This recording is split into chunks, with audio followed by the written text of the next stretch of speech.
Hello and welcome everyone to another episode of Voice of Palestine.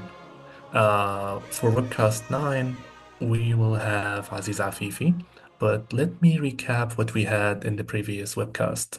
We had Ashira Darwish, who is the executive producer of Where the Olive Trees Weep, and with her, we've had an amazing discussion of mental safety, mental illnesses, as well as the overall situation in Gaza. But today we have a very great guest, Aziz Afifi, who is a photojournalist from Gaza. And this time we would like to spice things up with a new form of discussion here. We have Aziz and we have Iyas, who is a dear friend of Aziz, who's going to help us with the Arabic translation and transcription when it comes to asking Aziz about his experience firsthand as a journalist in Gaza, in addition to as a father with a family that's separated by borders in the northern part and southern part of Gaza. So, you will hear a lot of Arabic here, so don't worry. We will be here to translate, and Iyas here will start with in Arabic with Aziz, and then Fatin and I will be translating for you. So, Iyas, please kick us off. مرحبا عزيز صديق عزيز. we met بظروف الحرب الإبادة هاي وصرنا أصحاب وقدرنا هاي إنه نجيب الشانس إنه to meet you guys كمان the bigger family هون. عزيز بدنا نبلش نحكي. ممكن تعطينا نبذة عن عائلتك، عن حياتك وبدايات عملك الصحفي عشان الناس تعرف عنك هون. يعني اولا يسعد اوقاتكم ويعطيكم العافيه. انا تشرفت فيكم وتشرفت في صوت فلسطين ان شاء الله، وتشرفت في صديقي اياس اللي انا كثير بحترمه وبعزه، وتشرفت فيه بمعرفته في هذه الحرب. وانا هذه من احلى نتائج حرب 7 اكتوبر اني عرفت شخص مثل اياس ومثلكم محترمين اولا. يعني ثانيا انا عزيز عفيفي، مصور موجود في قطاع غزه، عامل في مهنة الصحافة من 2007 2008.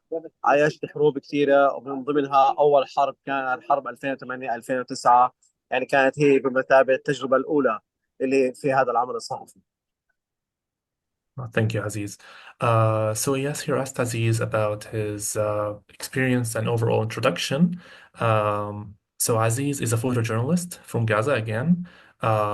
He's actually honored to meet us today, especially as part of the horrendous 7th of October uh, actions and war. The one of the bright sides was that Aziz has met Iyas and they bonded over the situation over there, which created a long-lasting friendship. So Aziz has started his career as a journalist back in 2007. One of the first wars he has covered was the 2008-2009 war back in Gaza. يعني بداية يعني والدي يعني الأصول من فلسطيني، للأصول في الرملة. والدي يعني ولد في غزة، من ثم انتقل إلى الأردن بعد حرب ال67، حالة النزوح انتقل الأردن، وكان من اللاجئين موجودين في دولة عربية هي الدولة المملكة الأردنية الهاشمية. ولدت في عام 82، من ثم انتقلنا إلى سوريا، من ثم عدنا إلى أرض الوطن فلسطين إلى قطاع غزة. يعني أنا ووالدتي وأشقائي، ولكن يعني هذه تجربة والدي مش حابة أنا أعيدها كلاجئ إن شاء الله. يعني هذه هي المشكلة الوحيدة اللي أنا بعاني منها الآن. So Aziz here is the son of a couple of Palestinian parents. His dad is a Palestinian from Ramlah who was born in Gaza. Now, his dad actually went to Jordan to live after the Nakba back in 1967. In the year 1982, our dear friend here, Aziz, was born in Amman, actually, in the Hashemite Kingdom of Jordan. He then moved with his family to Syria and later on to Gaza, where he is currently staying. صحيح. يعني بتذكر أنا في 1/10/2011، يعني كانت يعني أول مولود بيكون إلي بعد زواجي، يعني بنتي يمنى. ويعني هاي كانت بثابت أول بدايات النور في عيني، بدايات إنه شفت طفلتي صغيرة، ولكن يعني كانت هواجس الحرب بتطاردني دائما. 2012 كانت الحرب الأكثر صعوبة علي، بسبب إنه في إشي الواحد صار يخاف عليه أكثر.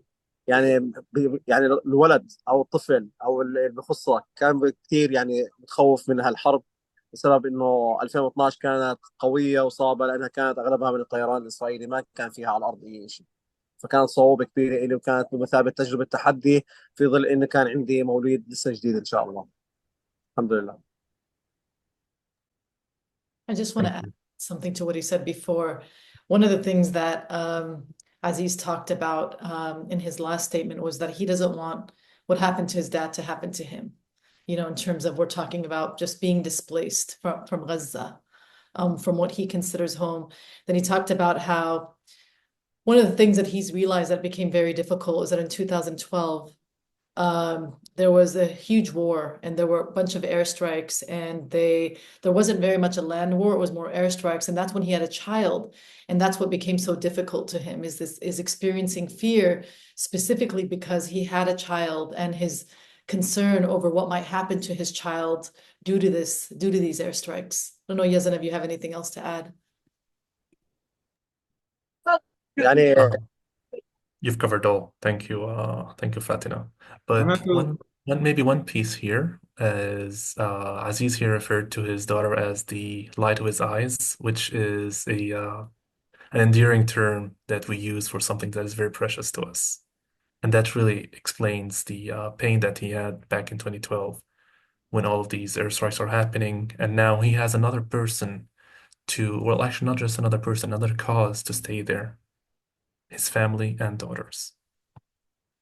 معناته فرصة مناسبة يا عزيز. حدثنا هلا عن ظروف انقسام العائلة. أنا بعرف من عشان صحبتنا إنه عائلتك هلا مقسومة بين الشمال والجنوب، فإذا بتعطينا فكرة عن كيف ظروف الحياة هلا صحيح. في الأقصى، حرب الإبادة، الصعوبات. يعني أكيد، أكيد. يعني حرب 2014 توالت علي الحروب، يعني من 2012 ل 2014 وأكثر.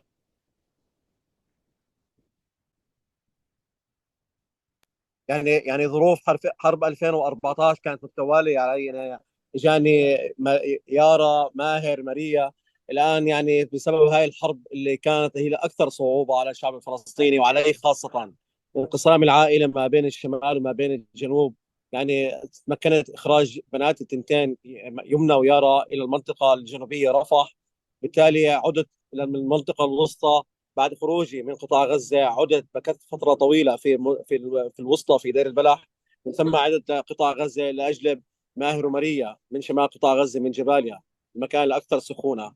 ولكن ما تمكنت بسبب حزام ناري طاول منتصف قطاع غزة، ما تمكنت من دخول جباليا مطلقا.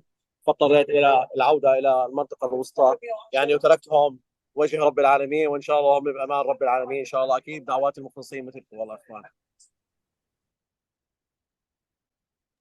Thank you, Aziz. So, your family is currently torn between the north and south, and the war has been going on nonstop. We're talking about 2012 till 2014. You've been blessed with more children. We're talking Yara, Maher, and Maria, in addition to Yumna, of course, your firstborn. Aziz managed to get Yumna and Yara to Rafah, but he had to move to central Gaza back then when he had to move back for Maher and Maria. Now, a huge belt of flames encircled the area over there, which prevented people from moving.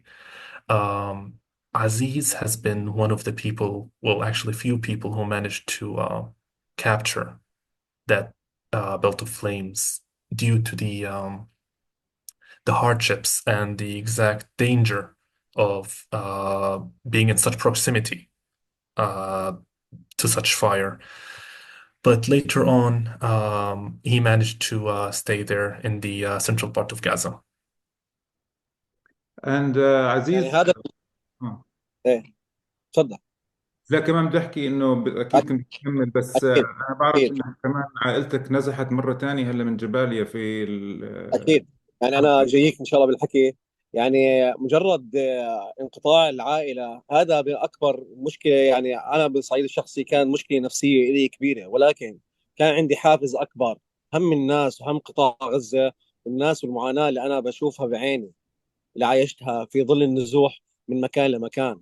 المشكلة الكبرى إخوان قطع الاتصال من الجيش الإسرائيلي. عندما كان يقطع الاتصال، الهاتف، الإنترنت عن قطاع غزة، بيرجعنا للعصر الحجري.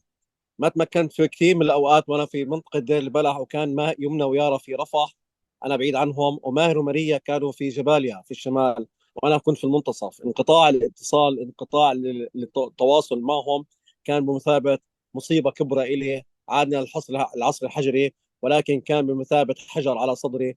ما تمكنت الا رحمه ربي اللي كانت تساعدني ان اتخطى هاي المحنه. مجرد رجوع الاتصال كنت اتلاهف لا اتصل فيهم واتواصل معهم. ولكن يعني خروج اولادي من منطقه جباليا الى منطقه وسط، الى منطقه الصناعه في محافظه غزه بعد دخول الجيش اول مره لجباليا، كان بمثابه صعوبه الي جدا على ماهر وماريا. كنت متخوف عليهم جدا. وكمان كان المشكله كبيره رفح، اما كان ما كان يكون فيها اكل، كنت متخوف على يمنى ويارا في موضوع الجوع والمجاعه اللي كانوا يعيشوها. انا كنت في كماشه وانا موجود في النص. يعني انا ما بتمنى هذا لاي حدا يكون في الوضع اللي كنت فيه، ولكن الحمد لله رحمه الله غلبت كل شيء الحمد لله. وين هم أولادك اللي طلعوا من جباليا، وين راحوا؟ يعني الان بعد دخول جباليا المره الثانيه، سوري، يعني بعد دخول جباليا المره الثانيه يعني من الجيش الاسرائيلي، تم اخراج اولادي وامهم والعائله كلها من المكان من جباليا، والان انتقلوا لمنطقه محافظه غزه الجلاء. دمروا البيت كليا، حرقوا جزء كبير في المربع كله، ولكن دمار كامل في المربع اللي كانوا عايشين فيه. عز على نفسي، وابني عم بتصل فيه بيحكي لي بابا بدي جاكيت، الدنيا برد، لانه الجيش هدم البيت بالاواعي كلها اللي هي فيهم. كان بمثابه انه خوف وضغط كثير علي، ولكن الحمد لله بجهود المخلصين ان شاء الله ربنا بثبتهم باذن المولى. انا يا اخوان حاب بس احكي شيء، اذا حابين بعد الترجمه او قبل اللي بتحبوه. I خليها return بعد، خليها بعد. اوكي provide, yeah. تفضل. Thank you, Aziz. Thank you, yes. Okay, so Aziz, your family has moved again from Jabalia as well, for multiple times too.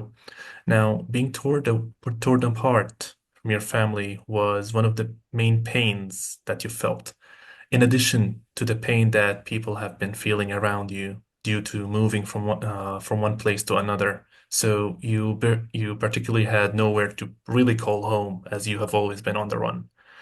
Now, the IDF has been cutting the cellular connection, which leads to Aziz as well as other Palestinians and Gazans too, not to have any kind of connection with their families.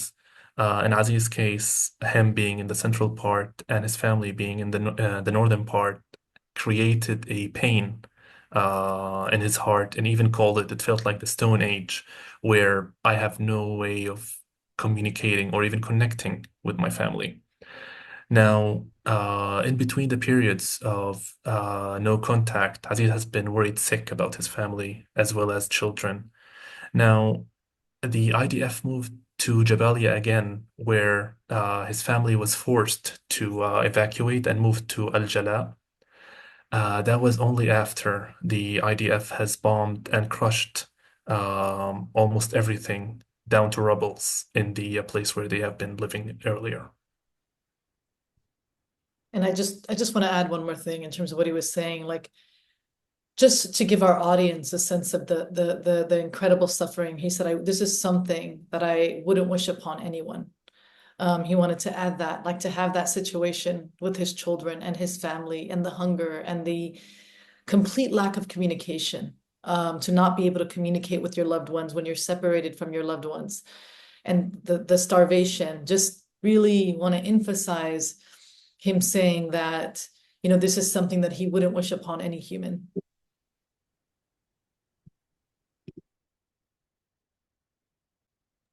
يعني انا اللي حاب احكي لكم اياه في الغضون هذا، بتذكر والدي رحمه الله عليه يوم من الايام حكى لي كان نفسي ما اطلع من اني ارجع على الرمله، وكنت متوقع انه في عوده قريبا ل 48 بعد ما قارب يعني 10 سنين من النزوح للاردن. كان نفسه يرجع على الرمله مش على قطاع غزه. وانا نفس الشيء. بقاء اولادي ماهر وماريا في شمال غزه بجدد العزم والنيه ان شاء الله ان عائدون الى هناك ان شاء الله قريبا.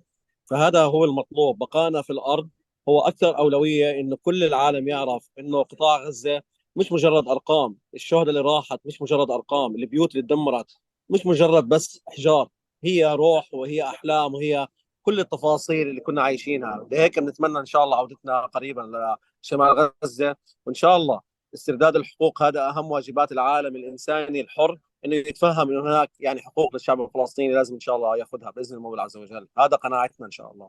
Inshallah. I can translate this, Yazan.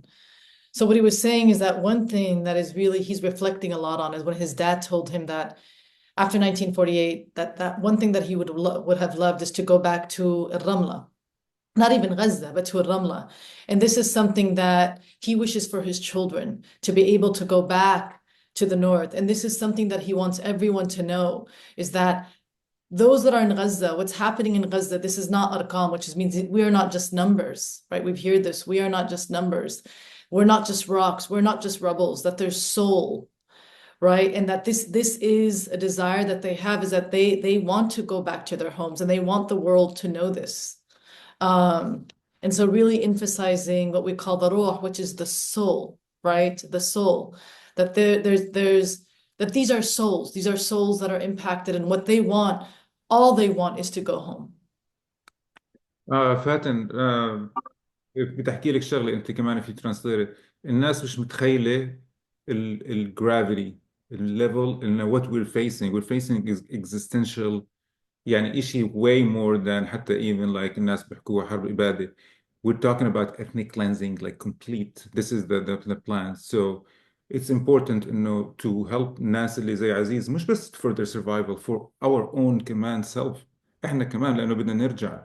إذا هم انقضى عليهم إحنا كمان ملناش chance. So it's كلنا مع بعض. We need to be like أكيد. one hand and مع بعض one united. Yeah, أكيد. الله يرضى عليك. يعني انا عندي قناعه اخوي اياس، والله انا بحييك عشان هيك بحب صداقتك وبحب يعني اخوتك ان شاء الله. يعني اذا اكلنا سياكل كل العالم العربي، سيأكل كل حدا فلسطيني عايش في بلاد برا. كل واحد بيفكر بحلم انه يرجع لحيفا ويافا وصفد وكل الاماكن المسميه، كل هاي الاماكن البلدات اللي احنا بنحبها والمدن. يعني اذا تم اكلنا في هذا الموضوع سيكون صعوبه على كل العالم. هيك ان شاء الله عودتنا قريبا ان شاء الله بجهود كل مخلص كل حر في العالم. المشكله الكبرى يا اخوان يعني تعامل الصحفي، انت ما بتتصور الظروف الصعبه اللي بعيشها في حال انت موجود في عملك. يعني أنا بتذكر ايام ما كنت برفح، جاني تلفون انه من مراسل محمود العوضيه موجود في شمال غزه، بيحكي لي انضرب يعني صاروخ بجانب البيت اللي كان فيه اولادي. فسبحان الله رحمه الله انه ما انفجر، ولكن لو انفجر هذا الصاروخ كان ادى لاستشهادهم. لهيك هذه الاخبار اللي بتسمعها بتشوفها عبر الشاشات، خبر انه قصف في المكان الفلاني او العلاني، تتفاجأ انه المكان الموجود فيه اولادك، هذا اكبر معيق لك نفسي. والمشكله الكبرى انك ما بتقدر تنجدهم لانك انت في مكان وهم في مكان. فلهيك الحمد لله رب العالمين عايشنا ظروف صعبه. يعني 22 يوم انا ما اكلت خبز لانه اولادي كانوا في الشمال. الشمال بتعرفوا كان مقطوع من الدقيق ومن الطحين كليا ومن الغذاء. فكان في رفح يعني موجود الخبز كليا، لكن انا ما كنت اكله. يعني كنت دائما على الشوربات تضامنا مش مع اولادي فقط، ان شاء الله مع كل اهلنا في شمال قطاع غزه. ان شاء الله يكون الاثر والجواب الاثر الواجب هذا، لانه انسانيتنا تطغى على كل شيء ان شاء الله. I can, yes, and I'll do the beginning and then you can take the rest because it's connected to my past translation. So, you know, when it's just the connection between what Iyas said and what Aziz said, when he talked about that we're not just numbers and that he's reflecting a lot on his father and his father's desire to go back to Ramlah, that it's very similar to his desire to have his children go back to the north. And, you know, Iyas talked about how this really impacts all of us, all the Palestinians in the diaspora, right? Because if they can't go back, we're never going to be allowed to go back. It is essentially an existential crisis for all of us, right? And so, and he just said that he, you know, Aziz obviously is so honored to know Iyas because of his strength and because of his perspective, because he said exactly how none of us, if we ever desire to go back to any of the villages or towns in occupied Palestine, then those in Gaza, those Palestinians going to the genocide in Gaza need to be able to go back. So it's incredibly symbolic. If they can't go back, no one in the diaspora is ever going to be able to go back. Yazan, you can continue with the rest. Thank you, Fatima. And here we also would like to uh, emphasize that Aziz is a journalist. And as a journalist, Aziz mentioned that it is a hard life. He reminisced about a time when he got a call from one of his colleagues saying that a missile has hit a location next to where his kids are living. Now, Aziz has been torn between him being a father as well as him being a professional. So, as a professional, he cannot leave his post, he cannot leave his station where he is trying to cover the news while his family is mostly in danger. So, being unable to help while still having to carry on his professional duties has been a struggle and really showcases what a journalist has to do. Now, he had 22 days of total hunger. We're talking not even a single piece of bread has entered his stomach. Moreover, he entered into a symbolic hunger caused mainly by his family not having any food. So even though he did manage to get food later on, he only lived on soup just to be in union and ensure that he is feeling the same thing that his family is. يعني يا اخوان، موضوع الغذاء يعني كان من احد اصعب الاشياء اللي كنا نمر فيها. يعني موضوع الغذاء هذا كان يعني بمثابة العقدة اللي لازمها حل بكل الوسائل. معابر غزة زي ما بتعرفوا، يعني غزة فيها معابر، ولكن الجيش الإسرائيلي بتعمد ماسكنا من إيد بتوجعنا، مرة افتح مرة سكر. معبر كرم أبو سالم هذا التجاري كان بمثابة هذا العصا اللي كان دائما بيستعملها الجيش الإسرائيلي في توجيع أهل غزة. وشفتوا يعني كمية المساعدات اللي كانت تفوت مش بالحد المطلوب ولا بالحد اللي يعني اللائق في الوضع الإنساني الموجود في القطاع. كمية الناس اللي نزحت من شمال قطاع غزة مخيفة جدا. فلهيك كان قلة في توزيع المعونات، كان هناك عدم عدالة في التوزيع، كان في مظلومية عند الناس كلها، لهيك كان في تذمر كثير من العالم كله.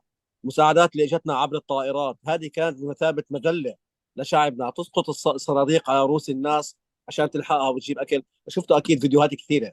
هذه الصناديق كان الأولى بالعالم كله إنه يفتح معابر غزة من الألف للياء وادخال المعونات لقطاع غزة لأولادي في شمال غزة اللي كان عندهم مجاعة بشكل مش طبيعي. الناس هناك في الشمال استعملت بدل الطحين يعني علف الحيوانات أعزكم الله لطعم أولادها. كمية الأمراض المعدة كانت مشكلة كبيرة، كمية النزلات المعوية كانت رهيبة. القطاع الصحي كان عبارة عن صفر كبير، ما كان في هناك تدخلات صحية صحيحة. أنا أخوي من الناس اللي بسبب نقص الغذاء صار عنده ثقب في المعدة، اضطر إلى قص جزء من معدته. فكانت مشكلة كبيرة بالنسبة لي. أخوي موجود في شمال غزة وهو صحفي موجود هناك، يعني كانت معضلة كبيرة لكل أهلنا في الشمال موضوع الغذاء. وحتى الآن أنا بحكي معكم بالجنوب في خان يونس في الوسط، هناك مشكلة كبيرة بسبب يعني عدم دخول الكميات الوفيرة للطحين والمعونات الغذائية لقطاع غزة.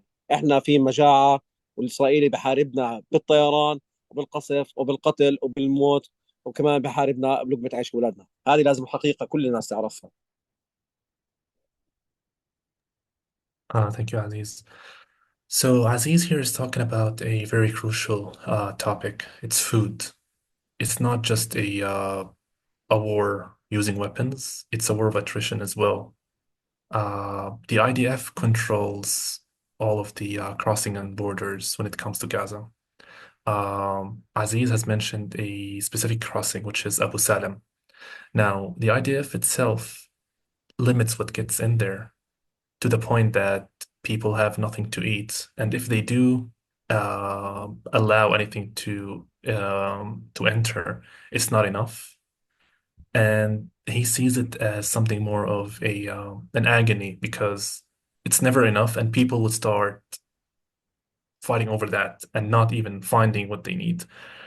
Aziz also talked about the airdropped crates, which have been also humiliating, even though they've been supportive because they have fallen on the heads of Gazans, causing injuries, causing pain and humility to them as well. Now, in the north, it's a different story. We're talking about a place without food, without support, and without literally almost little to none when it comes to the things that people can find to eat. We're talking about sickness everywhere, malnutrition being so common that the brother of Aziz, who's also a journalist, ended up losing part of his stomach uh, due to malnutrition.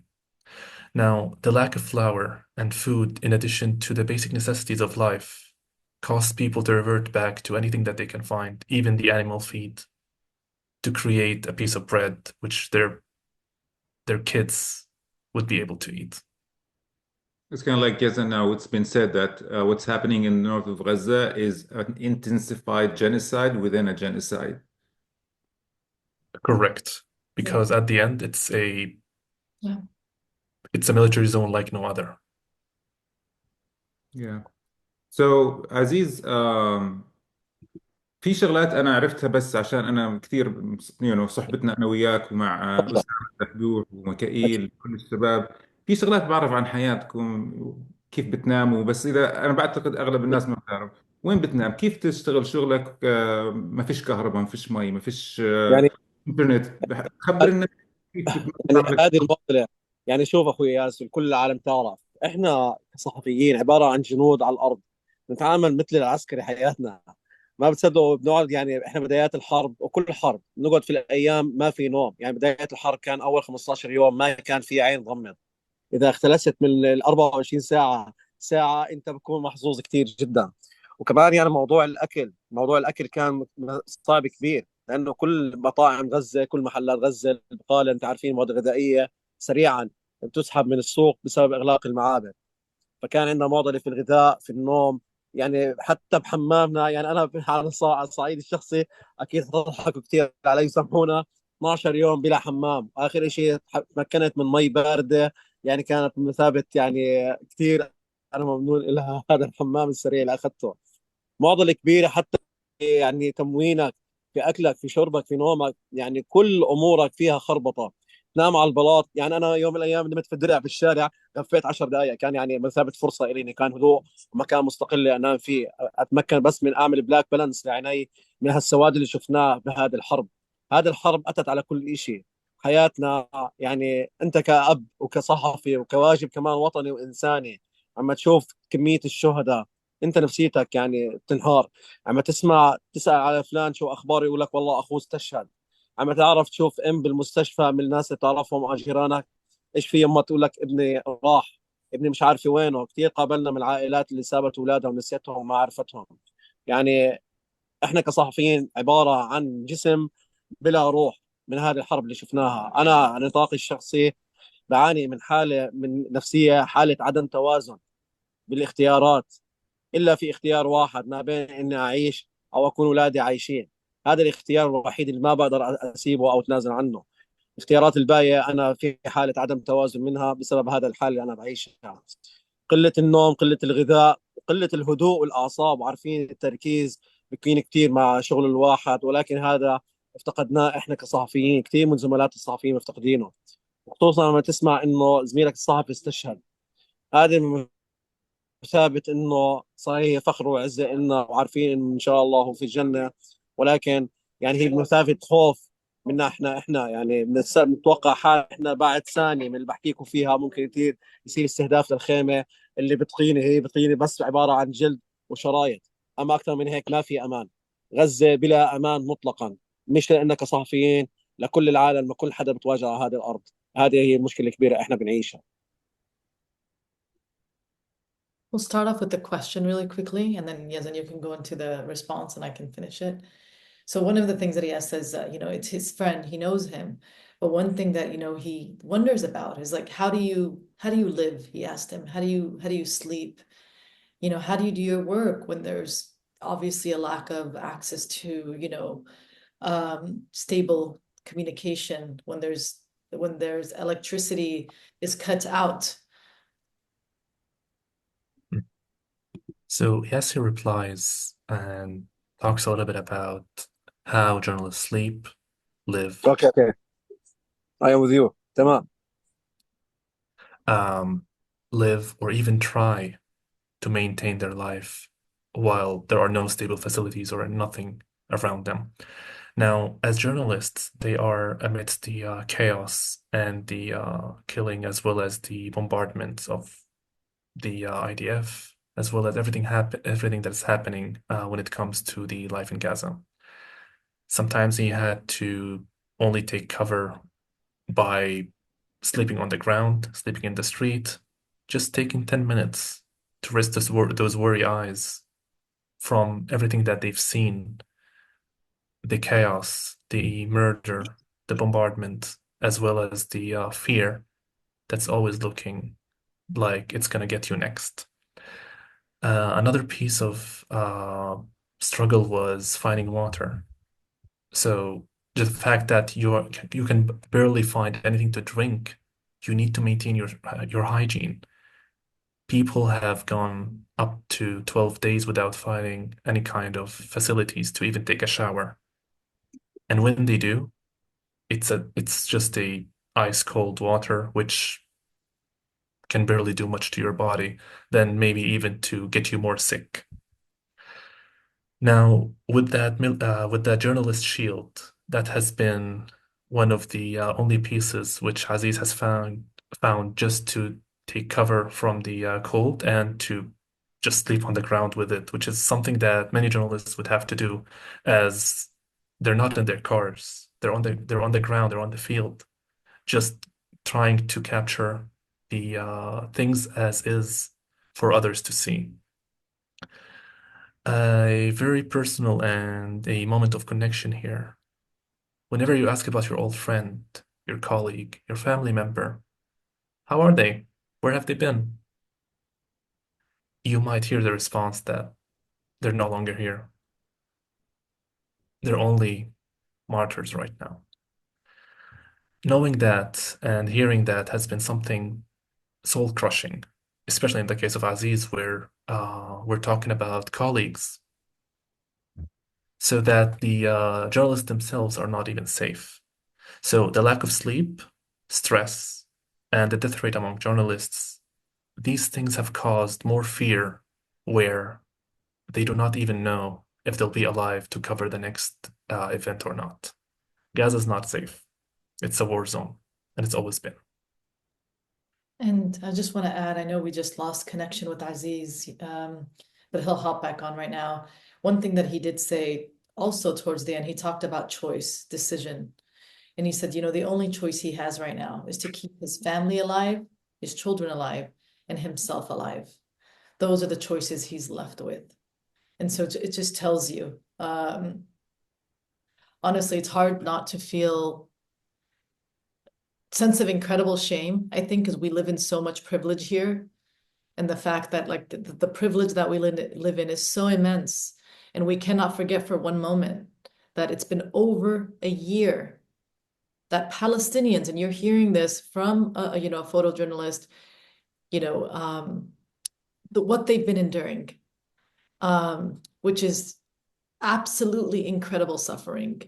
So not only are they undergoing a genocide where the most pernicious weapons in the world, some never used weapons, are being used against our people, but in addition to that, constant forced displacement and constant forced starvation, which has not ended.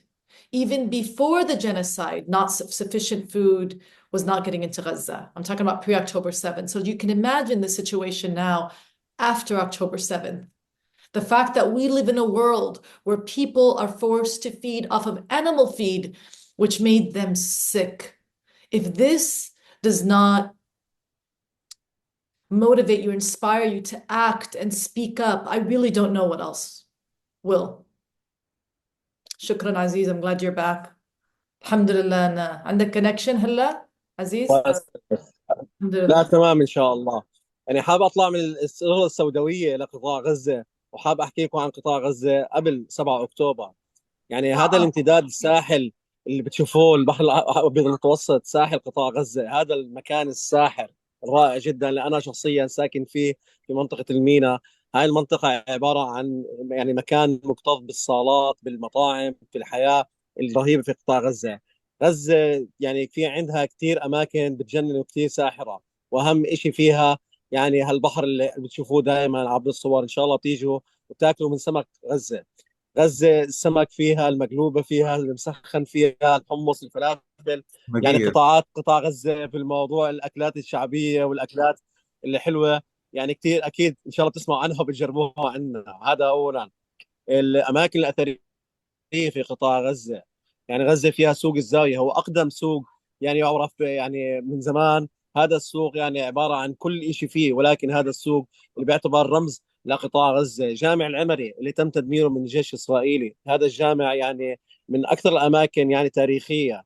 السراديب اللي فيه، الهندسة المعمارية اللي فيه، يعني شيء خيالي. روحانيات رمضان بنحبها في هذا الجامع. كمان غزة يعني فيها ناس محترمين وناس طيبين مثل أمثالكم، وناس عندهم مبدأ وقيمة وقامة إن شاء الله في التعليم، في الدراسة، في كل قطاعات التعليم. غزة فيها مواهب كثير، أنا شخصيا صورت كثير مواهب. غزة فيها ناس بتعاملوا، إذا كان يعني جوزها وضعه صعب هي اللي بتسند الست الفلسطينية. المرأة الفلسطينية عندنا عموما وخصوصا في قطاع غزة تعتبر يعني أخت رجال، أكيد بتعرفوا بتسمعوا هذا الحكي. قطاع غزة من الألف إلى الياء يعني كان قبل 7 أكتوبر بنعش بالحياة، ولكن مع ظل الحصار الإسرائيلي بعد 2012 بدأت الأمور تكون سوداوية على القطاع متتالي يعني. عزيز، بس بدي أنا قبل ما يبلشوا الشباب يترجموا بدي أحكي لك شغلة، إنه كمان إضافة للي حكيته عن كل جمال أهل غزة، صمود أهل الشمال. صمود أهل الشمال هذا ما مر على الدنيا إن شاء الله. يعني اتس هيستوري شيء لايك. أنا مش قادر أكمل. أنت بدك تحكي يا أخي. أوكي. Okay. So Aziz here wanted to break the cycle of doom, I would say, and talk a little bit about what Gaza was like, or what is the image of Gaza that the people in Palestine and Gaza would like to keep in their heart and mind. Gaza has the lots of amenities, lots of a rich culture and environment, as well as cuisine and food choices. You can never really feel or tell what Gaza was like unless you've really lived there. Historical places, we're talking about Souk al Zawiya, one of the oldest souks and bazaars in Gaza, the Omari Mosque, where you would really feel your soul connecting to its creator during the nights of Ramadan, as well as worshiping in groups with the fellow believers. In addition to the educational facilities that created a group of people, the Gazans, who we've seen in our previous webcasts, that they would do everything and anything to really not just survive, but to excel at what they do. And to the point that such an environment and such a rich culture created gender roles where equality is present. Both parents, men and women, are supporting their families. Women are heading families or even doing more and more just to support their children and their husbands whenever possible. It has been a great place. And the fact that things have been more doomed post 2012 is so devastating and extremely awful when compared to what things were before that. And I just want to add one more thing that he said. He talked about the role of the woman in Nisa and how just like honored women are in Gaza. I just want to make sure that I mentioned that piece. But he did talk about how honorable women are and talked about the education, how just that there is such a tremendous focus on education. We know that they're among the most educated in if not, what is the statistic? Can someone correct me? The most educated, they've talked about this a lot. Is it in all of Palestine or is it? I would say generally all of Palestine, but Gaza has like I think the highest PhD holders. I don't know what that statistics was. I Yeah, mean, Arab population or even the world. yeah, incredibly educated people, Palestinians in Gaza. So I think maybe we can end by تفضل عزيز. آه. يعني هذه الفترة، فترة الحصار اللي عاناها قطاع غزة، هذه الفترة كانت الأكثر صعوبة على قطاع غزة. تصوروا أنه كثير، يعني نسبة البطالة في قطاع غزة كانت كبيرة جدا. كمية المرضى اللي في قطاع غزة نسبة كثير مخيفة، مش شوي يعني. تتاولي الحروب على قطاع غزة أدى لكثير من الناس صابهم مرض الكانسر، السرطان، في أكثر من أماكن. فهيك كان صعوبة كبيرة على قطاع غزة تحمل هذا العبء، تحمل انه معابر تسكر، تحمل انه الاب ما يقدر يجيب لابنه غرض صغير لدراسته، للبسه، للمدرسه. لا لا، كثير من احتياجات قطاع غزه يعني كانت صعوبه. كثير من اوضاع قطاع غزه، انعدام المياه الصحيه، انعدام الغذاء الصحي، انعدام حتى حركه التجاره وحركه العمل في قطاع غزه كانت معدومه بسبب هذا الحصار. بتعرفوا انه ب 2021 حكوا انه غزه غير قابله للحياه، ولكن احنا اليوم يعني عايشين فيها، نتقلب فيها. لهيك كان احد اسباب 7 اكتوبر هذا الضغط اللي صار على قطاع غزه، هذا الهم اللي شاله قطاع غزه، المواطن الفلسطيني اللي في القطاع، اللي شال هم كبير من قبل القيادات السياسيه اولا في القطاع وخارج القطاع، قيادات الفلسطينيه، ولا استثني اي فصيل من هذا الهم. وكمان العالم كله اللي تكالب مع اسرائيل علينا في حصار قطاع غزه. هدول الهمين كان اكثر مصيبه على قطاع غزه، والانقسام الفلسطيني كان هو الهم الاكبر والاكثر دمارا على قطاع غزه. لهيك هذا كان سبب من اسباب 7 اكتوبر، هذا هو السبب الرئيسي، انا على قناعتي الشخصيه ان شاء الله. I can begin it if you want, Yazan. Just talks about, we look at like some root causes of, October 7th. You consider some of the situation before with the siege. I'll just start off by talking about the cancer rates. He's talking about the illnesses because of all the wars. They had an incredibly high cancer rate, and just talked about the limited supplies that there's a lot of things that were, well, lack of a better word, not boycotted, but like banned. That, the Israeli genocidal terrorist occupation forces, because I refuse to call them the IDF, that they did not allow in. And so just talking about the situation was dire with the siege. There were so many things, basic things that people did not have access to, things that parents couldn't provide for their children, school supplies, etc., lack of access to medical care, so on and so forth. Yazan, Mhm. you want to continue? Yes. So we're not just talking about the sickness rates here. We're talking about the cancer rate, the inability to have water, the malnutrition, and being deprived from businesses, as well as any chance to actually even find a living. We're talking about a place that already had an issue with unemployment, and what kind of employment are you going to find during a war?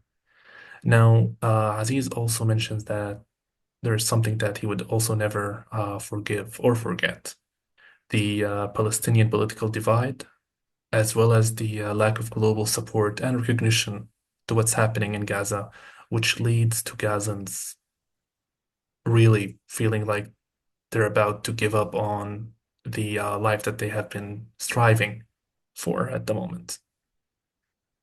So Aziz has been giving us some really great and informative answers to the question from Iyas. And this is a first-hand experience from one, a father, and two, a photojournalist who's trying to survive in a war zone, which the Israeli army has created. Yeah.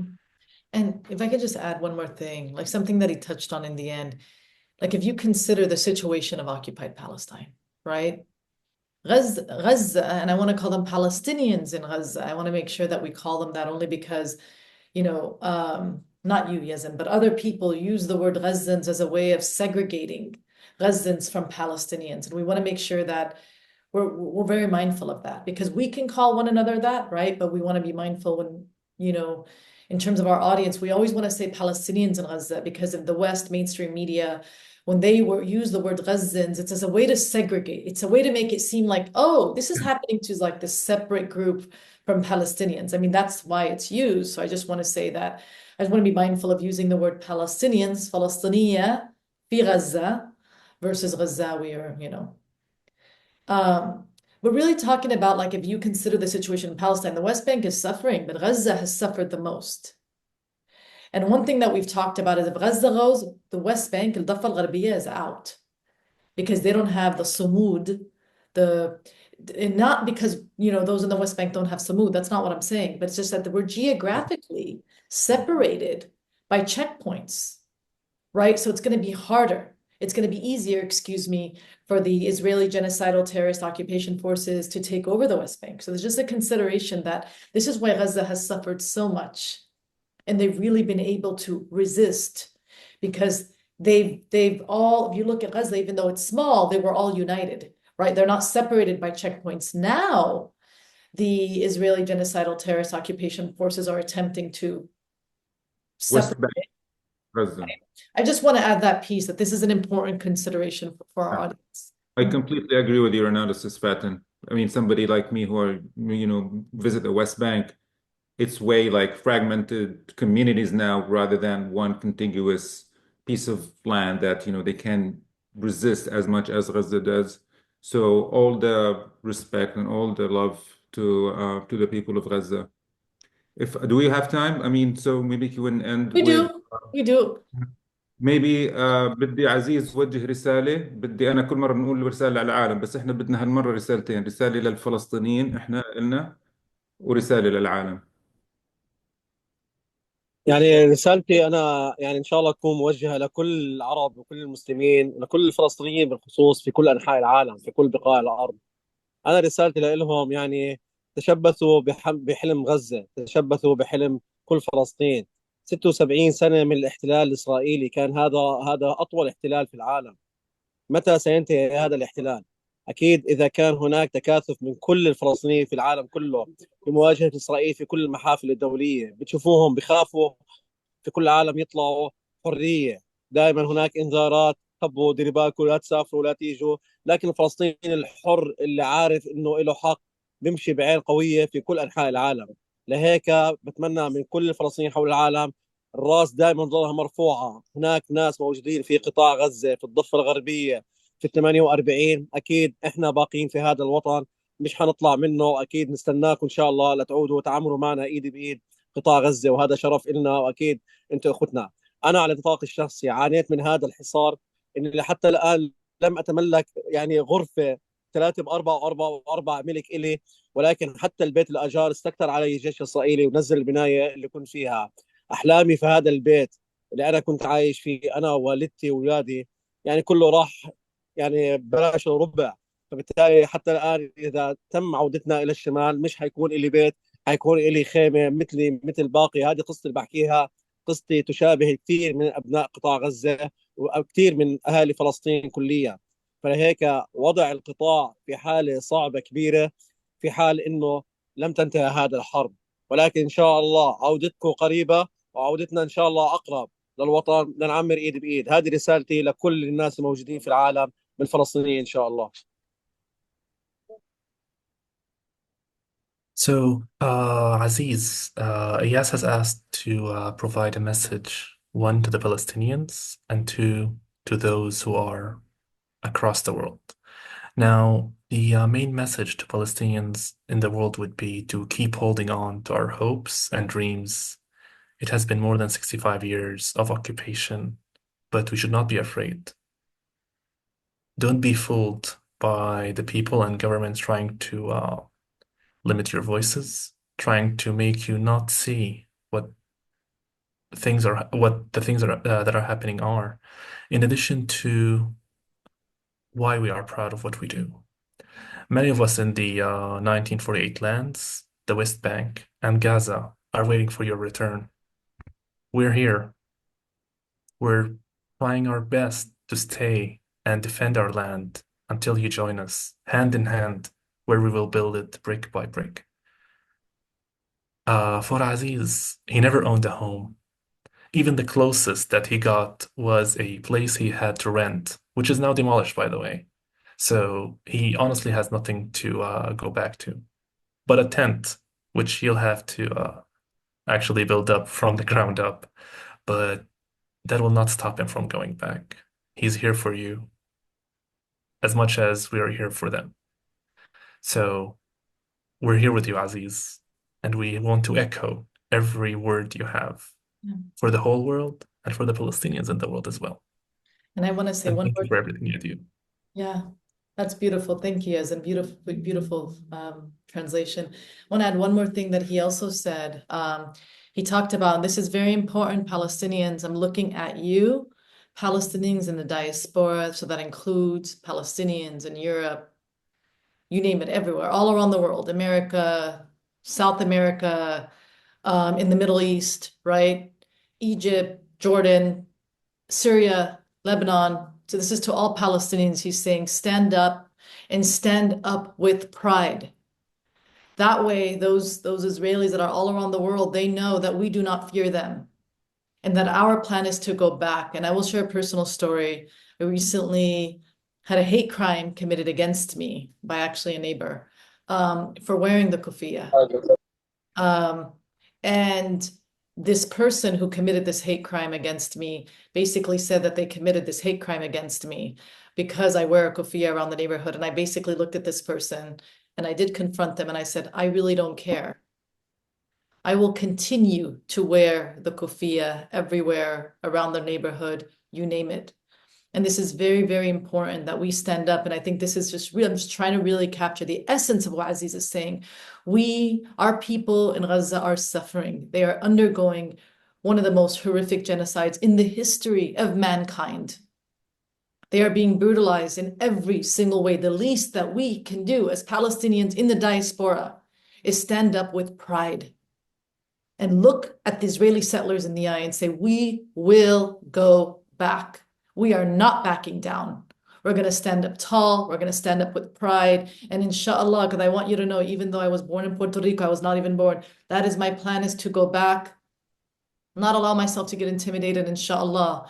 And I am dedicating my life to the liberation of Palestine, inshallah.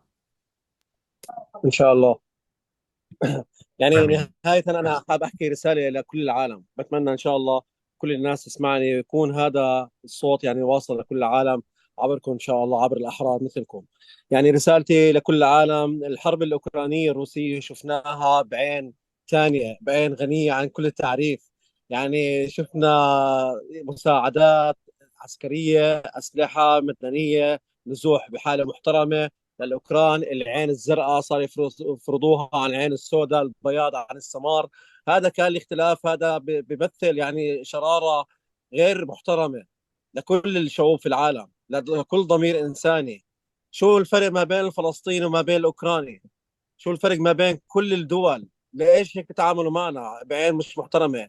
إسرائيل مهيمنة على العالم كله، في فرنسا، في بريطانيا، في أمريكا، في ألمانيا. هتلر اللي لليوم بقصوا مصاري من الألمان عشان المحرقة المزعومة اللي أنا مش مقتنع فيها إنه صارت. 2 3 حالتين صارت حرق في ألمانيا حكوا عنها نازية، هتلر نازي وبيحرق اليهود.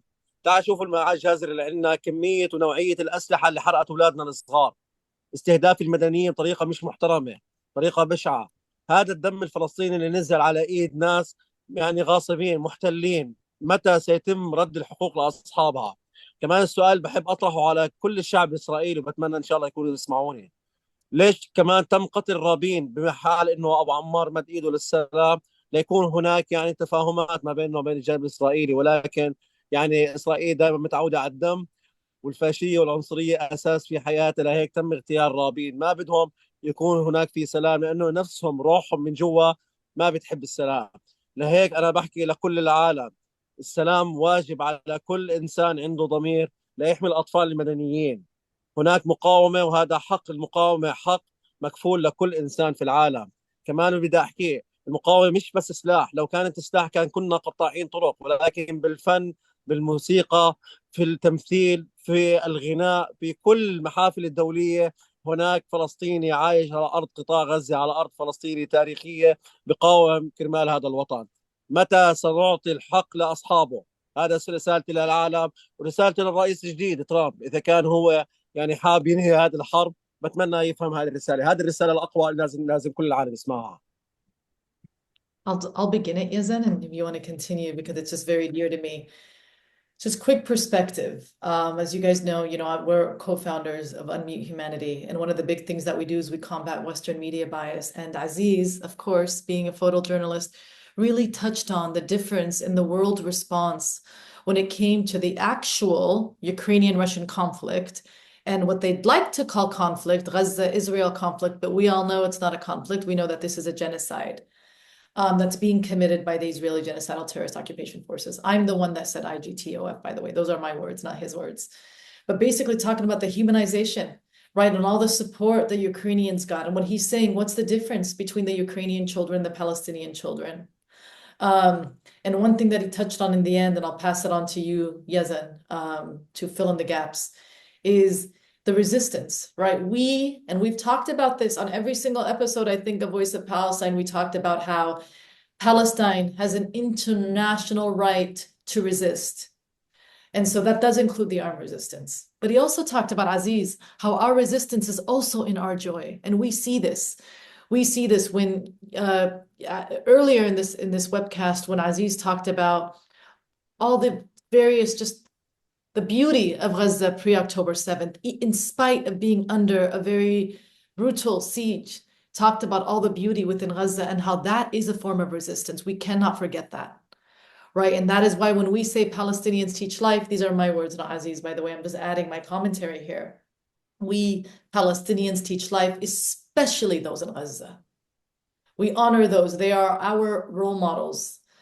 They are dear to my heart. Glory to every single one. Glory to every single martyr, because they truly have taught us life. Yazan?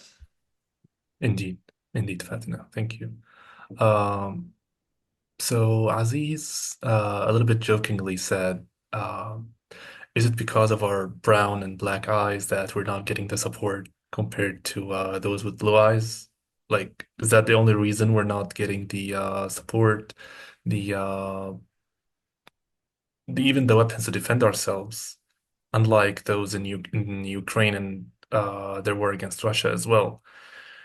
And he also touched base on how right now we're being treated just like Hitler treated the Jews back in World War II.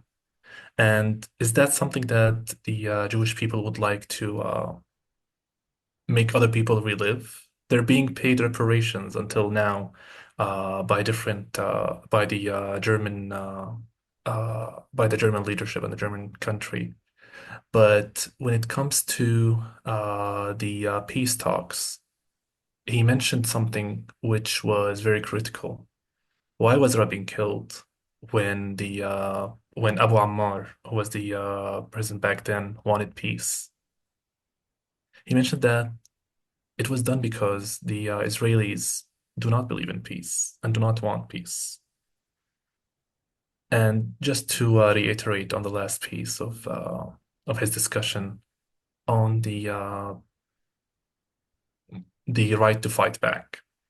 We fight back as people who are occupied. We want our freedom, and we share it through voice, song, poetry, music, and arts. Fighting back is not just with the weapons that the Muqawama is helping with. Every Palestinian and every Palestinian living in Gaza represents the Palestinian cause in some way. Again, whether it's by a weapon, defending their land, or by words, or even art, it's all different ways to contribute to the cause, and they're all equally important.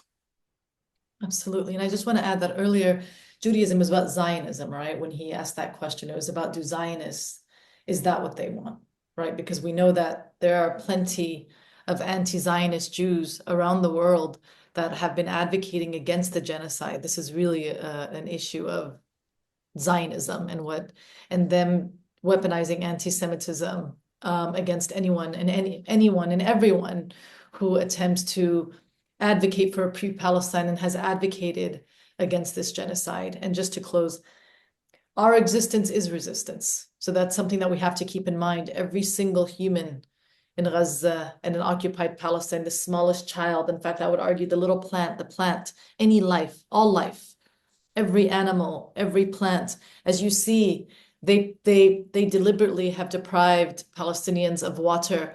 That's not only just to kill off Palestinians, but it's also to kill off any form of life. Right? That's when you see the North, when they went back to conquer it again, a lot of it, even under extreme conditions, came back to life until they destroyed all of it. Because that's what they do. That's something that they can't tolerate, right? Is to see our land and us coming back to life, right? But that our rejuvenation, us coming back to life, is a form of resistance. And they know that we have sumud, right? We have grit, we have persistence, we have strength. Thank you, Fatinah. Okay. Aziz, I would really like to thank you for everything that you've provided. Even thank you for just being here. The fact that you have internet right now is just really mind-blowing. And the fact that it has been somehow connected so far, we really appreciate what you do. We know you're trying to stay close to hospitals just to even have some electricity. You're trying your best to maintain some through solar panel, and whenever possible, trying to get a source of energy. We really salute you for everything that you do and appreciate all of the work you and the other journalists are doing in the battlefront. So, oh, lovely. في شيء ثاني عزيز؟ شكرا. حابب يعني أنا تشرفت فيكم، وهذه فرصة أكيد يعني تكون يعني مثابة، يعني إن شاء الله نقطة بيضاء في صفحة حياتي إني تعاملت معكم. إن شاء الله بتمنى رسالتي توصل لكل العالم. أنا عندي قاعدة وقناعة: التحرير فلسطين بيجي إن شاء الله من قبل يعني قوة اقتصادية إن شاء الله تعطينا قوة لإنهاء هذا الصراع بكل إن شاء الله، إن شاء الله بكل مصداقية، بكل عز وفخار إن شاء الله. هذا الوضع اللي إحنا فيه أكيد اللي بنعيشه أكيد صعب، ولكن إن شاء الله سنتخطاه إن شاء الله بفضل الأحرار مثلكم يا إخوان. الله يعطيكم العافية وتشرفت فيكم. الله يعافيك، إحنا تشرفنا فيك يا عزيز. الله يرضى عليك. خلينا نستمر بالاتصال إن شاء الله، خلينا نستمر بالاتصال. أكيد هذا مش آخر. أنا بتشرف فيك دائما، وأكيد إن شاء أكيد عندي على الله. طول إن شاء الله بتواصل. خلي لي إياك. الله يخليك. الله Thank يرضى you. عليك. شرفت يزان. Thank you. Thank you. عمي إياس، Okay. يعني كل حبيبي احترام عزيز. لك. حبيبي حبيبي خلي لي إياك. الله يعزك عمي إياس. شكرا على هالفرصة يا صديقي. الله يسلمك يا رب الله ويعزك. يعزك يا رب. إن شاء الله نلتقي فيكم كل خير. يسعد أوقاتكم. السلام عليكم. الله يسلمك. سلامات. وعليكم السلام. الله معك. السلام عليكم. السلام عليكم. So thank you everyone for watching. We've had Aziz here with us, our great photojournalist from who's a Palestinian in Gaza. And it has been us, Iyas, Yazan, and Fatinah, our co-host. This has been Voice of Palestine, webcast number 9, and we're more than happy to see you on the next one. Stay tuned, where Voice of Palestine share with you the action and everything happening as is from Palestine, with the truth being our top priority. Okay. Palestine.